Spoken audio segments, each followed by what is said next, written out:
All praises to Yahweh, Ba'ashem, Yahweh Shai, double honors to Apostle and Elders in New York, GMS, and salutation you all around the world that's teaching the truth. My name is Maya Ka'ala Nagab, with Chicago branch of Great Millstone, and I'd like to make a disclaimer that we are not black Hebrew Israelites. Sorry, nobody's the color of this font on this book. All right, nobody's black like that. Okay, there are two types of people. All right, you got the Israelites and the heathens. Now, the Israelites and the majority of heathens are a brown skinned people. All right, then you have another set of heathens. They are the Edomites. They're known today as Caucasian people. All right, Ashawa, that's how you say their name in Hebrew. All right, Esau, that's how you say it in Hebrew. Ashawa, where he's wasted his heat. He had no skin pigmentation. His skin is translucent, and it shows various shades of red. All right, because his skin is translucent, and his flesh and blood shows through the skin. Okay, so they're not white. All right, that white title is being stripped away by Yahweh Shaman through the prophets of Great Millstone, Middle Valley, and DTA, and the other Akim that's dividing this word truthfully. All right.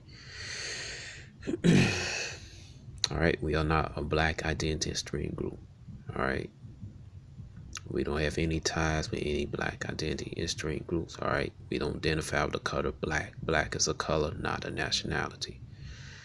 Okay, so this past weekend we heard this guy, we call him Birdman. I like to call him Bird Brain. If you look at back a couple months, matter of fact, it was last summer. It was still warm, man. And when it was warm, Salak, you had this guy. He had a damn bird. He actually had it's like one of those damn birds that you got the cuckoo clock or something. Anyway, it was a blue bird on his head. And he come by account talking about the so-called Native Americans and the so-called Latinos aren't Israelites of the Bible. And they're Mongoloid and all this stuff, man. They didn't go through the slave trade. I'm showing this book the different looks of our people, man. All right, even the ones who everybody think look Mongoloid. You do your research.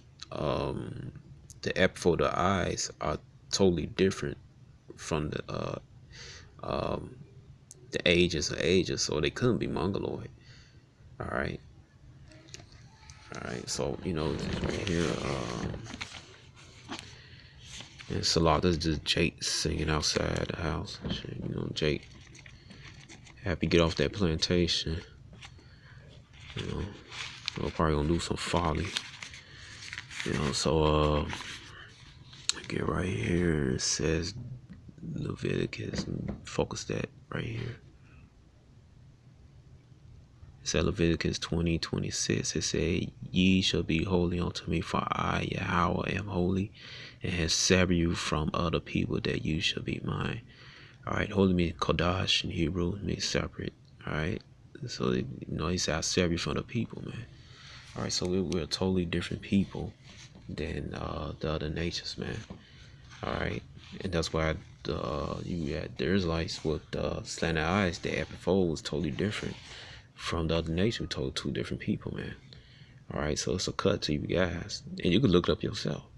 It's on Wikipedia, and scientists agree with it. Because Moab and Moab, the so-called Chinese, and and the so-called Japanese, they aren't the only people on the earth with epiphoto eyes. All right, Israel have them. Yashala have them. Yashala means Prince of Power. Edom has them. That's right. Edomites have epiphoto eyes, slanted eyes too. Edom be the so-called Caucasian people. Ham has epiphoto eyes or slanted eyes. All right, so-called Africans. All right, so it's not exclusive to Moab and Ammon, as people think. All right, and anyway, man, Israel is a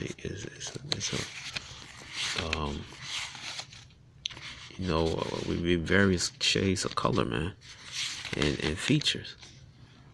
All right, you had some Judites, their hair they can't grow afros, man. Especially when you look into history, the Judites that came to the Fulani people of West Africa. Also, in Senegal, some Jays was jet black. They had straight hair, man. All right, so it says Jeremiah chapter 12 verse 9. It says, "My heritage unto me as a speckled bird. The birds round about are against her. Come ye assemble all the beasts of the field. Come to the devour. Right here, just unto me a speckled bird. It's double folded. It's talking about Israel being dirty because they transgress the law. They also talking about Israel, um, um, Israel various features, man. Hair, texture, eyes, nose, lips. Some had hook nose, some had broad nose, some had thin nose, some had thin lips. Sharp nose. Some had thin lips, some had fat lips. All right, some short, 4'11" up to like 7 feet tall. All right, some slim, skinny, medium. Some had nappy hair, coarse hair.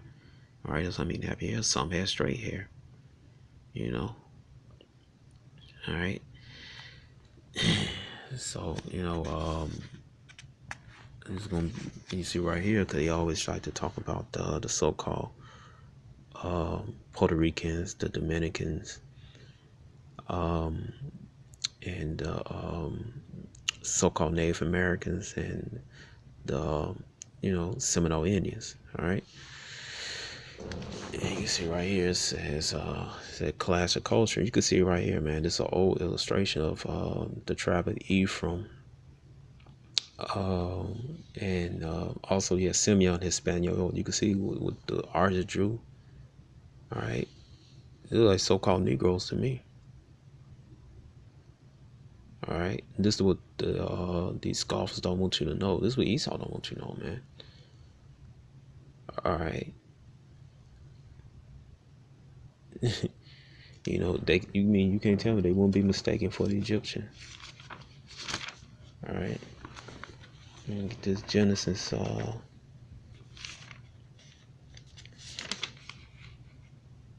50. I'm gonna start with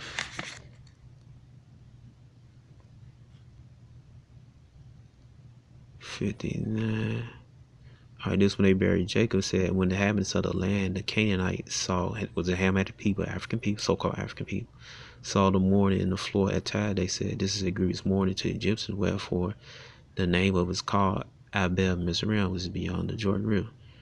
All right, and his sons did unto him according to his commandment. For his sons carried him to the land of Canaan, and buried him in the cave field of Machpelah, which Abraham bought in the field for possession, the burial place of Ephraim the Hittite before Merrin. All right. It says, and Joseph returned into Egypt, and he and his brethren all that went up with him to bury the father after he had buried his father. So this telling you, these were Israelites who were mistaken for Egyptians. All right. You can tell me the Ephraimites right here will be mistaken for Egyptians, man. All right. And this is the book, 500 Nations. And you brothers, how bad you get this book, man, for Esau stopped publishing it, then it go to price of $1,000, man. Cause it got so many cuts in here, man. This right here. You can tell me they wouldn't be mistaken for Egyptian. Look at that copper skin, man. All right. This is page 119. Look at the Ephraimites, man. Ephraim. These are our walks. All right.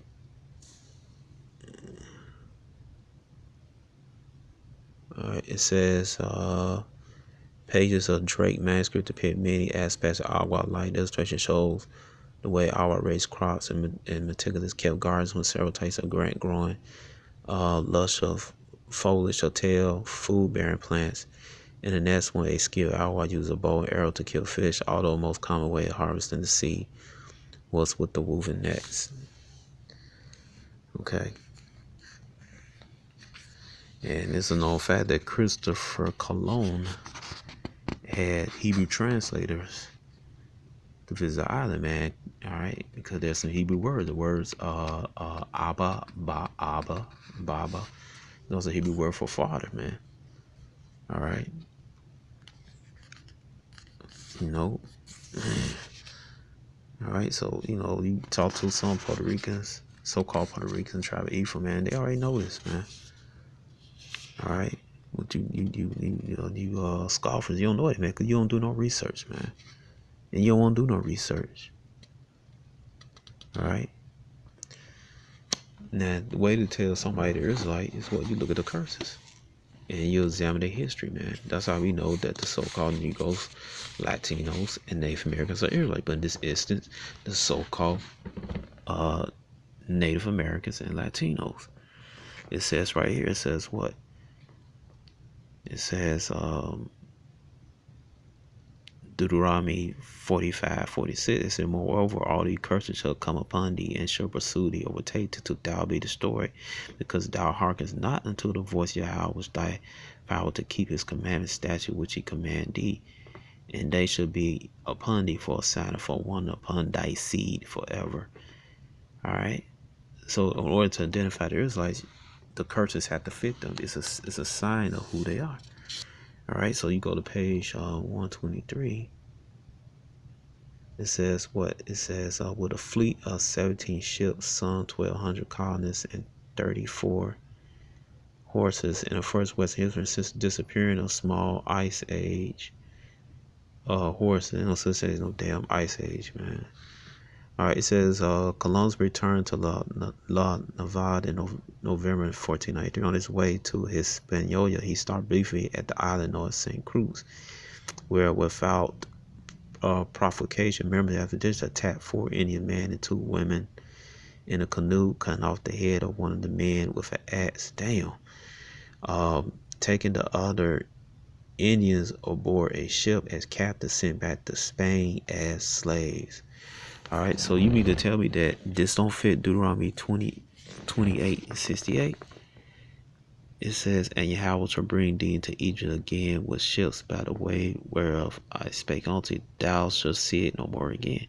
All right, because all 12 tribes of the nation of Israel didn't go back to Egypt into slavery. All right, in ships, man. Because they try to, they're trying to use when 70 the Romans had conquered and took the southern kingdom to Egypt. All right, that was only 3 tribes, man. And you have very small amount of northern kingdom want them, man. All right, so that's not the whole 12 tribes of Israel. So that's the bunk. All right, it says what? Yahweh shall bring thee into Egypt again, which is mean captivity, and also double fold is talking about America. All right, go to Deuteronomy chapter 5 verse 6. It tells you Egypt is a house of bondage. What you look at Egypt in Hebrew, it means what? Double straight. All right. It says, by the way whereof I spake unto thee, thou shalt see it no more again. We should see the whole land of Israel again, man, as a whole nation. It said, there should be sold unto your enemies for bondmen and bondwomen. No man shall buy. Right, the Most High gave us up over to our enemies. We end up on the auction block from bondmen and bondwomen, slaves, and no man shall buy. I mean, nobody should save us. All right, I mean, we're not gonna be saved out of predicament. So all you scoffers talking about what was Yahweh Shai? When you scoffers don't believe in Yahweh Shai, the one everybody in called Jesus. What was Yahweh Shai? Well, if I don't believe, why he say what I'm saying? No, man, you have to serve your prison sentence, man. All right.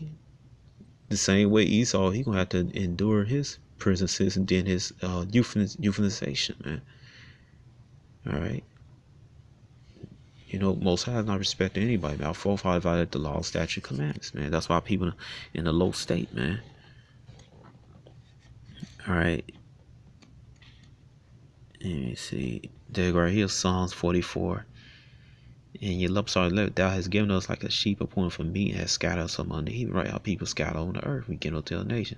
Thou sellest thy people for naught, does not increase thy wealth by thy price. What thou sellest for naught does not increase thy price, thy wealth by price. Mean he gave us up to other nations, man. All right. So the Most High don't need no damn money, man. So I'm talking about the Most High when they say He sold us to the enemies, man. He gave us up over to Him. Why? Because we violate the law, statutes, commandments, man. All right. So you guys, you don't know what the hell you talking about. You don't know scriptures. You don't know secular history. All right. This is more than proclaiming I'm a Hebrew Israelite and making a damn video why I ain't no Christian no more.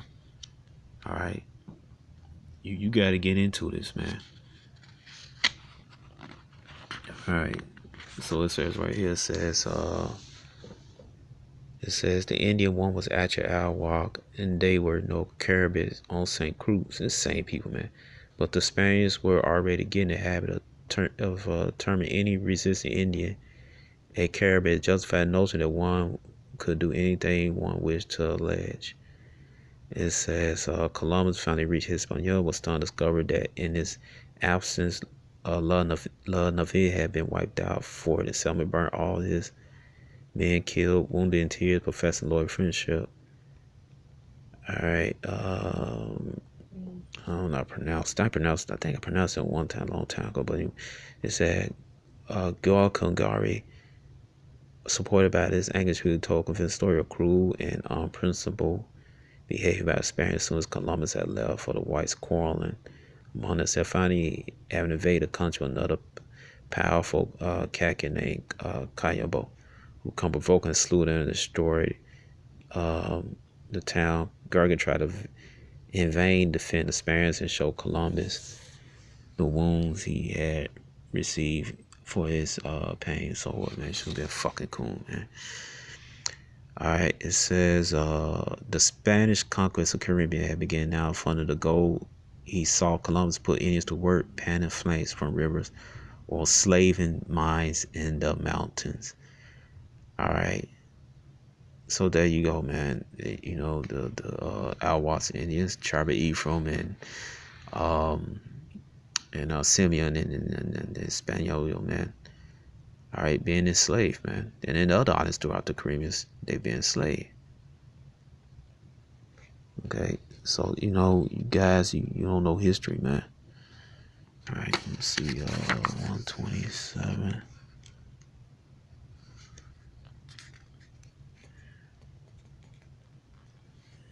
All right, it says right here, by this time, Columbus had introduced the islands to an institution known as Espanol,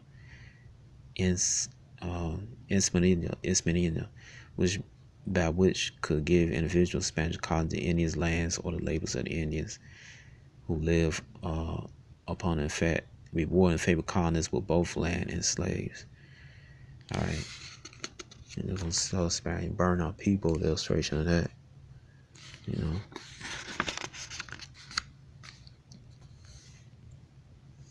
All right, so I'm just getting to the slavery part. All right. Now this is the tribe of Ruben, the Calusas Indian. Okay. Now Esau had to come. If you read this, Esau had to come back about 2 or 3 times, man. Cause the Reubenites won't have it, man. And Reuben is a very strong, unstable tribe, man. But Most High brought all of us down, man. But Reuben is a strong and ruling tribe, man. Most High just demonstrated. When Esau came back 2 or 3 times. You can read in this book. All right, it had to be brought down, man. All right. Yeah, come on, I'm gonna read that quick for you, man. All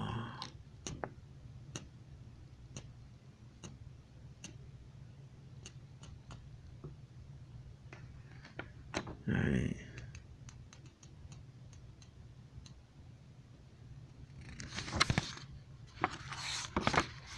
All right. So this is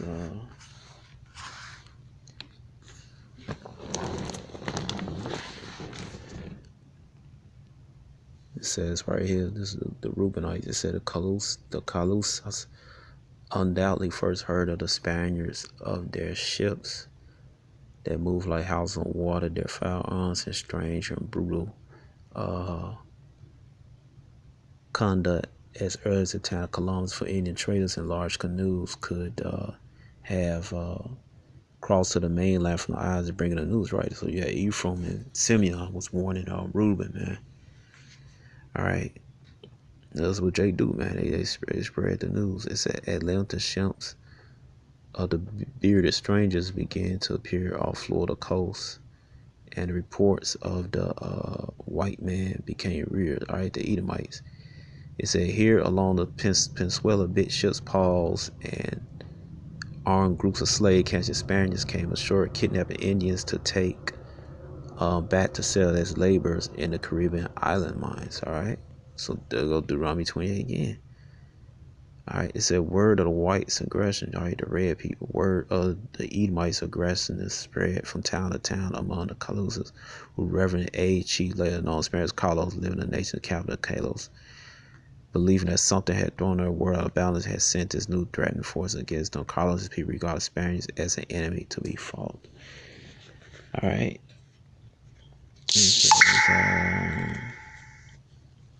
All right, I'm gonna skip right here. All right, so it's talking about Espolio Juan Ponce de Leon. It said the spoiler Juan Ponce de Leon was the first Northern European to be driven off by the Calusas. Ponce had accompanied Columbus to the West Indies his second voyage of 1493. As a leader of suppression of the Indies, Hispaniola, he had conquered Puerto Rico, enslaving its Indian population.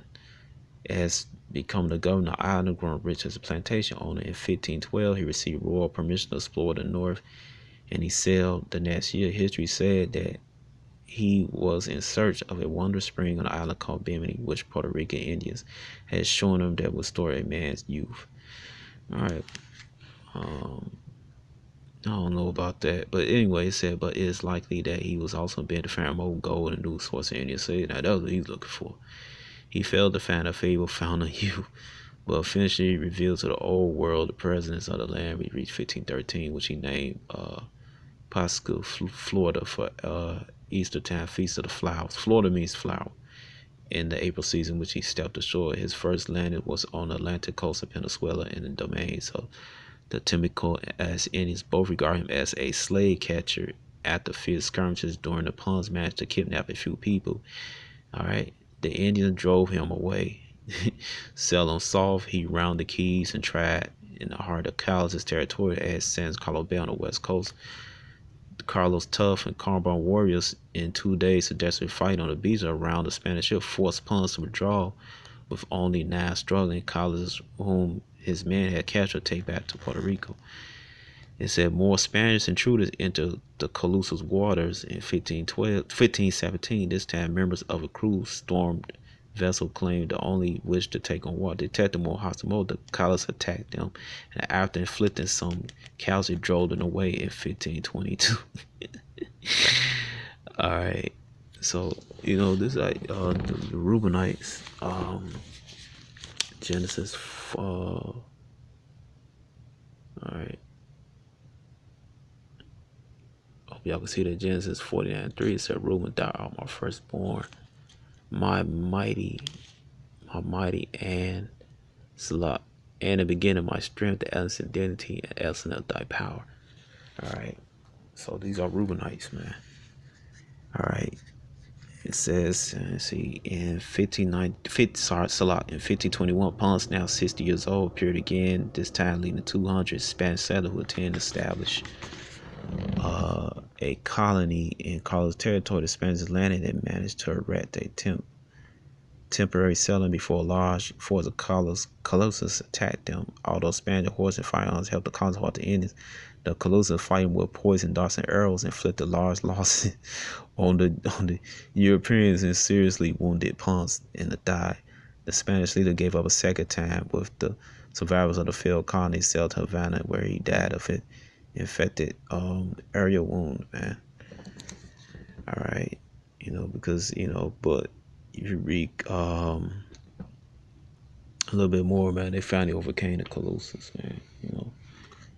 All right, but the point is, man, that the so-called Native Americans and Latinos of America are the Israelites that the Bible speaks of, man. So very shalom.